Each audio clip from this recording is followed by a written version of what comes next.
This is an update of my debt-free journey. I have been able to put in extra money. I think the last time we spoke, I was on 29,990, and today is the 11th, which means it is day 11 of my debt-free journey. And we have put in, I'm just going to calculate on this. So we have put in 1,490 into our debt-free journey, which means we are left with 28,500 Rand to go. I'll have it somewhere over here just so you can see. And yes, I'm happy that we went from 81,100 minus 28,500 to, that means we have paid off 52,600 Rand already this year into this loan. I'm happy about that, but I cannot wait for the 28,500 Rand to go. But obviously I'll keep you updated on that. So as you already know, we're going through the book of Ecclesiastes in my Financial Literacy Academy, but I also just saw this chapter and this word that I want to share with you today. It is on the book of Proverbs, chapter 7. Sorry, it's on the book of Proverbs, chapter 20, verses 7. And it's currently raining outside. That's why I'm also sitting inside. And there was like a lot of monkeys and stuff earlier. But welcome to my couch. Welcome to a Nomazdiary session. So this word reads as follows. The book of Proverbs, chapter 20, verses 7. The righteous who walks in his integrity, blessed are his children after him. And that's basically what it says. And that is, I think it's using a different version from what I use. So I'm going to read it from the version that I use, just because I really love this version. Proverbs 20, verses 7. It says, the good people who live honest lives will be a blessing to their children. And it just made me think of the comments, some of the comments that I've been receiving on the content I've been recording on Instagram, where I talk a lot about investing for your children and setting them up. And basically, they don't have to start from scratch like how we did. If you did start from scratch, a lot of us did. They can already, have a step that they are put at where it's going to help them propel and reach success quicker than us, or even enjoy life and not constantly focus on the struggle like how we did. And that is not a bad thing. And I saw I think it was 3-4 comments out of thousands of comments. So I'm not focusing on the bad comments alone, but it was just interesting for me to see that there's people like us who understand what is black tax, who understand what it feels like to start from scratch and have all this debt, and you would comment things like, why can't they learn to work for themselves as well and just figure life out like how I did as well? And you investing for your children does not mean that you are not setting them up for success. It does not mean you're setting your children up for failure. The principles of how your children should behave and how they should have appreciation of God and everything that you have done, it's something you still need to instill, even though financially you are setting them up for success.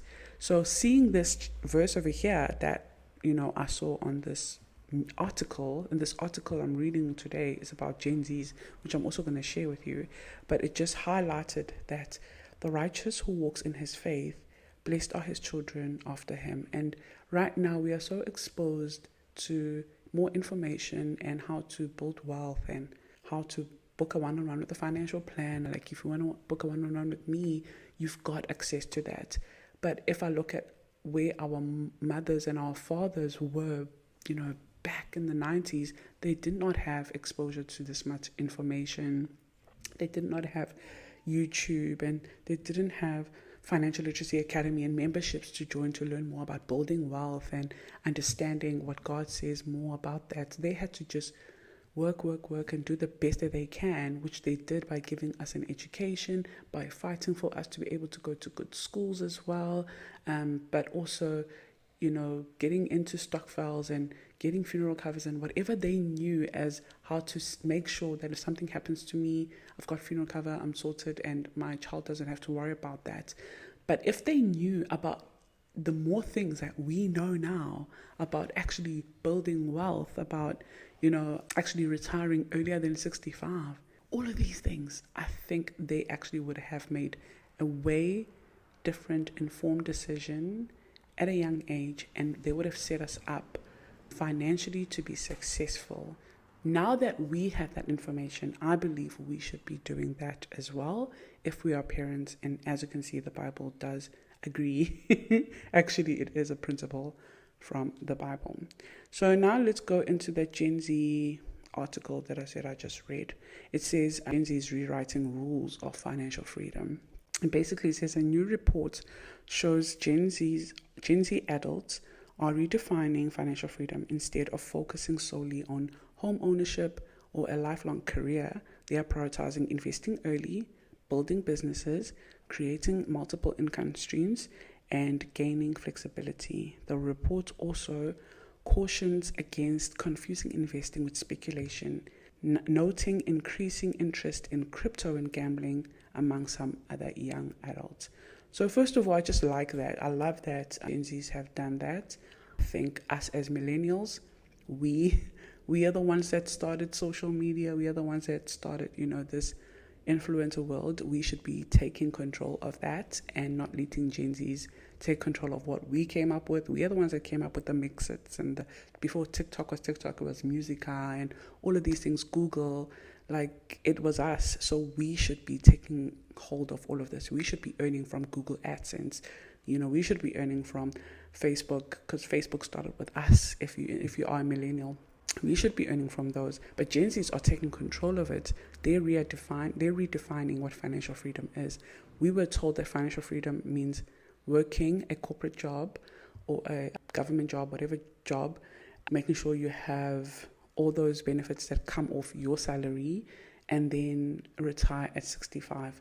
There's nothing wrong with that, but there is more to life than waiting till you're 65 to live your life. There is more to life than only waiting up until your leave is approved to take some time off. There's so many other things out there now with social media, and I feel like I'm living proof of that. Even though I'm not where I want to be financially, I feel like you can see that it is possible to do it as well. And you can do both, hey? Because I did both for 4 years, where I was working a full-time job and also building my brand, which means I didn't only rely on one career to give me an income.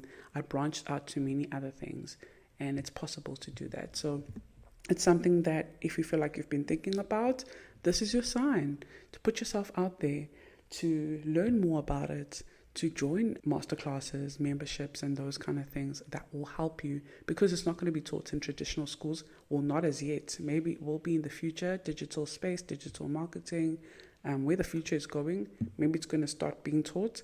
But a lot of things that we are learning at school is just to teach us how to get a job.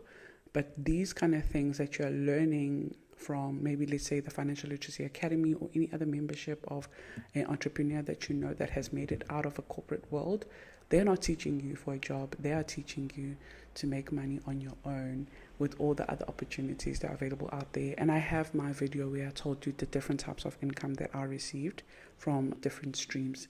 So it's definitely possible, but it's not easy. And I like how it also says, know the difference between investing and gambling. We are focusing on building wealth here. We're not focusing on chasing quick wins. So this is not gambling. This is not a get rich quick scheme, overnight kind of success thing. This is literally building a brand, building wealth, building your dream life, a life by design, which is what I enjoy calling it. So also in the book of Ecclesiastes, King Solomon was talking about guarding your words. Be careful what you say, because your words can create. And there's a lot of testimonies that I have where I've said something and it happens. And just be careful what you say, because you can say something that you don't mean and it happens. So say something that you mean, say something that you want, even though with your physical eye you can see that you're living a life that you don't want. Don't keep saying it over and over and over again, because you're going to keep living in that same life even though you don't want it. But it's because your words created, like how God showed us that in order for him to create, he used his words. So it was a signal with us as well, and he created us in his image, And, he said, be fruitful and multiply. So whatever your mouth, spews out, it has to be planting the seeds, because you are meant to be fruitful, multiplying. So be careful not to multiply or plant the seeds of the wrong fruits with your own words. So that's something that I just really wanted to highlight. And as we move on into chapter 6, which then talks about living a life of chasing more and more and more, and never having enough, that's also like living a life chasing the wind, which is something you can never catch. And he even added there on chapter 6 that you can live 1,000 years, but if you're still not satisfied, if you're still not happy with the life that you are living right now, you are chasing the wind. So ask yourself, what is in my life that I am happy about, that I'm grateful for, and then focus on that. But thank you so much for watching, everyone, and I will see you on the next session. And I think the next session I'm also going to talk about saving challenges and how it has helped me with my savings journey, especially while we're still paying off debts, because we are aggressively paying off debts, which means we are not aggressively saving and building wealth. But saving challenges has helped us be able to save more, and just having that habit to put and stuff your envelopes has been so helpful. But I'll share that on the next video. Thank you for watching, and I'll see you on the next one. Bye.